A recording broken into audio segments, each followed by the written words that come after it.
Sutras of our Lord Sri Aurobindo.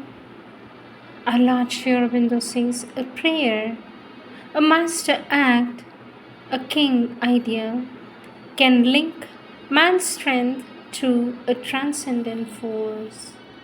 With always our love and blessings, says our Lord Sri Aurobindo.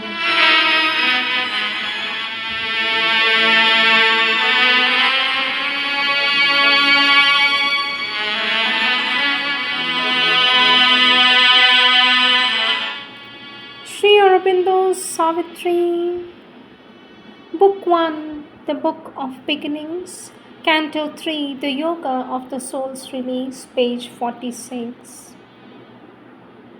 A recorder of the inquiry of the gods, spokesman of the silent sayings of the Supreme, she brought immortal words to mortal men.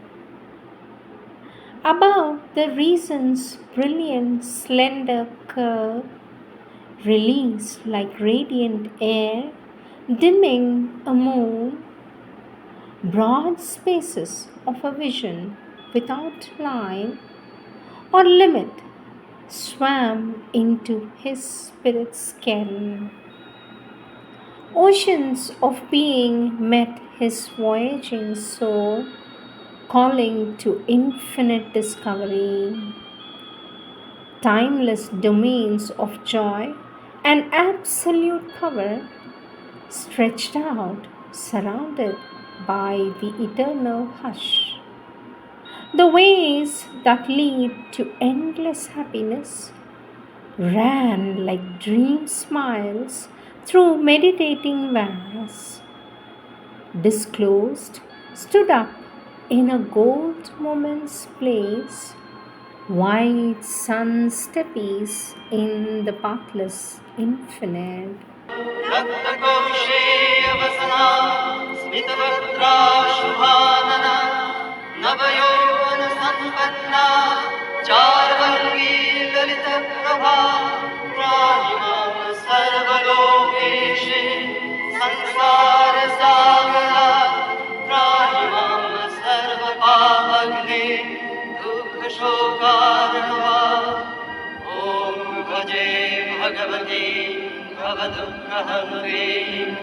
Om Shri Rai Namaha.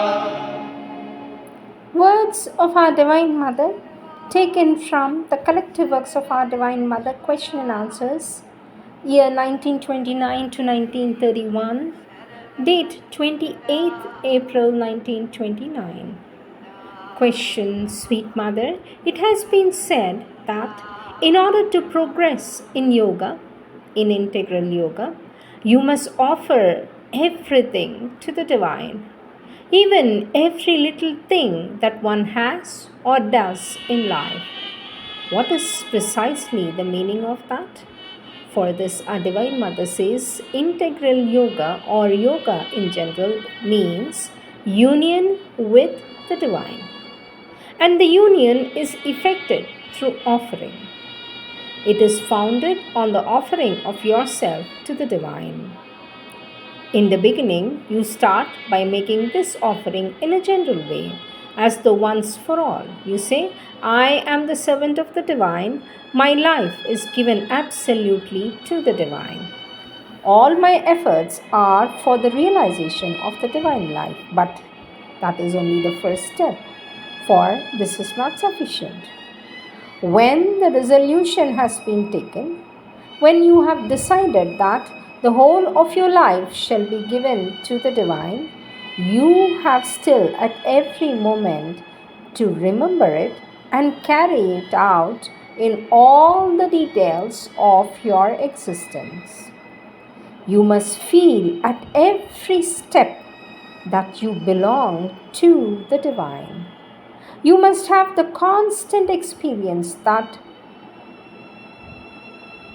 whatever you think or do, it is always the divine consciousness that is acting through you. You have no longer anything that you can call your own. You can feel everything as coming from the divine, And then you feel everything as coming from the divine, and you have to offer it back to its source. When you can realize that, then even the smallest thing to which you do not usually pay much attention or care ceases to be trivial and insignificant. It becomes full of meaning and opens up a vast horizon beyond. Our Divine Mother says this is what you have to do to carry out your general offering in detailed offerings. Live constantly in the presence of the divine. Live in the feeling that it is this presence which moves you and is doing everything you do. Offer all your moments to it, not only every mental action, every thought and feeling. Even the most ordinary and external actions, such as eating. When you eat, you feel it is the divine who is eating through you. You can thus gather all your moments into one life. Then you have in you unity instead of division. Our Divine Mother says no longer is one part of your nature given to the divine while the rest remains in the ordinary ways. Engrossed in ordinary things, your entire life is taken up. An integral transformation is gradually realized in you. Our Divine Mother continues to say, in the integral yoga, the integral life down even to the smallest detail have to be transformed. In the integral yoga, the integral life down to the smallest detail has to be transformed to be divinized. There is nothing here that is insignificant, nothing that is indifferent. You cannot say, when I am meditating, reading philosophy, or listening to these conversations, I will be in this condition of an opening towards the light and call for it. But when I go out to a walk or see friends, I can allow myself to forget all about it.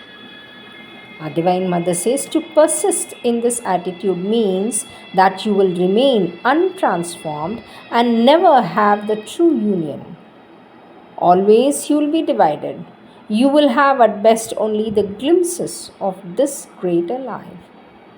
Our Divine Mother says, for although certain experiences and realizations may come to you in meditation or in your inner consciousness, your body and your outer life will remain unchanged. An inner illumination that does not take any note of the body and the outer life is of no great use, for it leaves the world as it is. This is what has continuously been happening till now.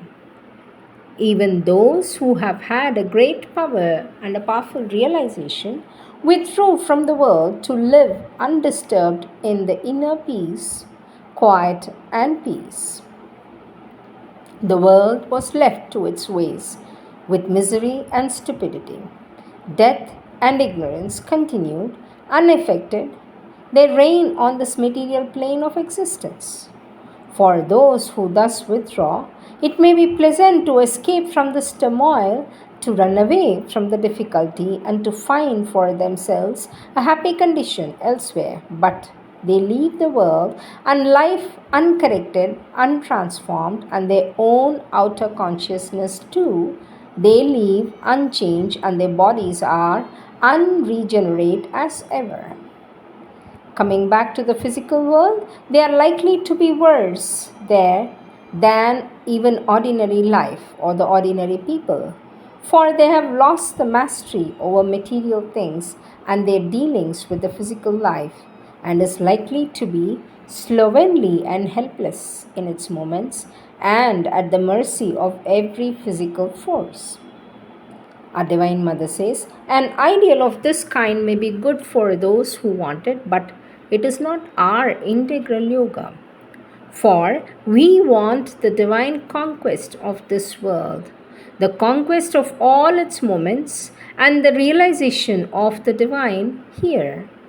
But if we want the divine to reign here, we must give all we have and are and do here to the divine. It will not do to think that anything is unimportant, that the external life and its necessities are no part of the divine life. If we do, we shall remain where we have always been. There will be no conquest of the external world. Nothing abiding there will have been done.